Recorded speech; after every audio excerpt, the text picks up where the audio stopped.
भगवान श्री राम जब 14 वर्ष वनवास के लिए गए तो उनके साथ उनकी पत्नी सीता और उनके छोटे भाई लक्ष्मण भी गए थे।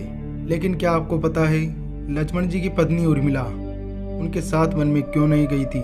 जब लक्ष्मण जी को तीर लगा और उर्मिला को पता चला तो वो मुस्कुराने लगी। आखिर क्या वजह थी मुस्कुराने की? आप भी जानना चाहते हैं तो हमारे चैनल को सब्सक्राइब कर दीजिए, वीडियो को लाइक कर दीजिए। चलते हैं वीडियो की ओर। भगवान श्री राम को 14 वर्ष का वनवास हुआ तो उनकी पत्नी सीता ने भी वनवास स्वीकार कर लिया। परंतु बचपन से ही बड़े भाई की सेवा में रहने वाले लक्ष्मण जी कैसे राम जी से दूर हो जाते? माता सुमित्रा से तो उन्होंने आज्ञा ले ली थी वन जाने की, परंतु जब पत्नी उर्मिला के कक्ष की ओर बढ़ रहे थे तो सोच रहे थे कि माँ ने तो आज्ञा दे दी, परंतु उर्मिला को कैसे समझाऊंगा, क्या कहूँगा? यदि बिना बताए जाऊंगा तो रो रो के जान दे देगी, यदि बताया तो साथ जाने की जिद करने लगेगी और कहेगी यदि सीता अपने पति के साथ जा सकती है तो मैं क्यों नहीं। यह सोच विचार करके लक्ष्मण जी जैसे ही अपने कक्ष में पहुंचे तो देखा उर्मिला जी आरती का थाल लेके खड़ी थी और बोली, आप मेरी चिंता छोड़ दो और प्रभु श्री राम की सेवा में वन को जाओ।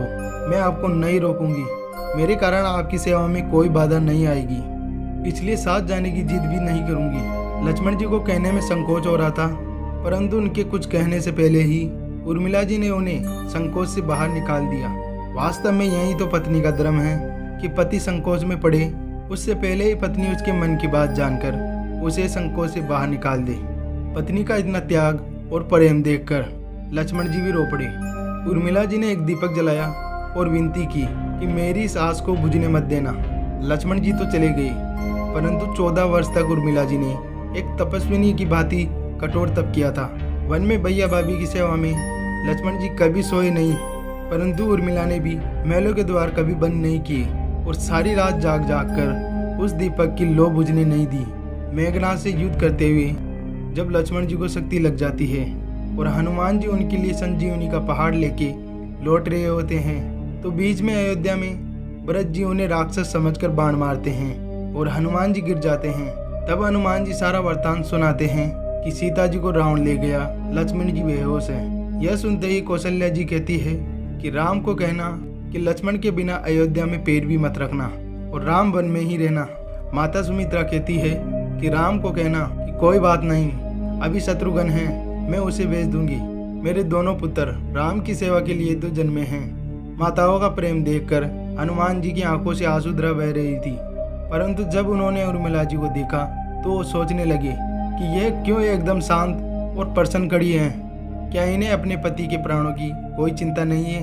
हनुमान जी पूछते हैं, देवी आपकी प्रसन्नता का क्या कारण है? आपके पति के प्राण संकट में हैं। सूर्य उदय होते ही सूर्यकुल का दीपक बुझ जाएगा।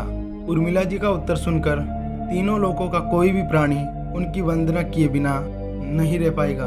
वे बोली, मेरा दीपक संकट में नहीं है, वो बुझ नहीं सकता। रही सूर्य उदय की बात, तो आप चाहे तो कुछ दिन अयोध्या में विश्राम कर लीजिए, क्योंकि आपके वहां पहुंचे बिना सूर्य उदय हो ही नहीं सकता। आपने कहा कि प्रभु श्री राम मेरे पति को अपनी गोद में लेकर बैठे हैं। जो योगेश्वर राम की गोदी में लेटा हो भला उसे काल छू भी नहीं सकता।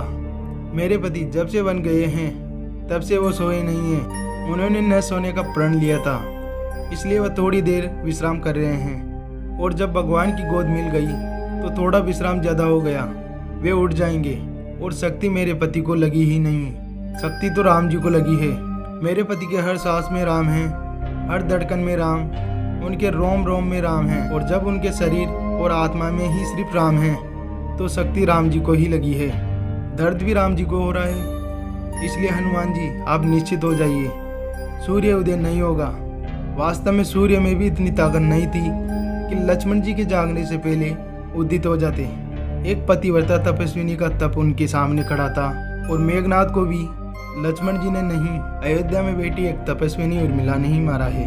ऐसे वीडियो देखने के लिए हमारे चैनल को सब्सक्राइब कर दीजिए, वीडियो को लाइक कर दीजिए, ज़्यादा से ज़्यादा शेयर करें।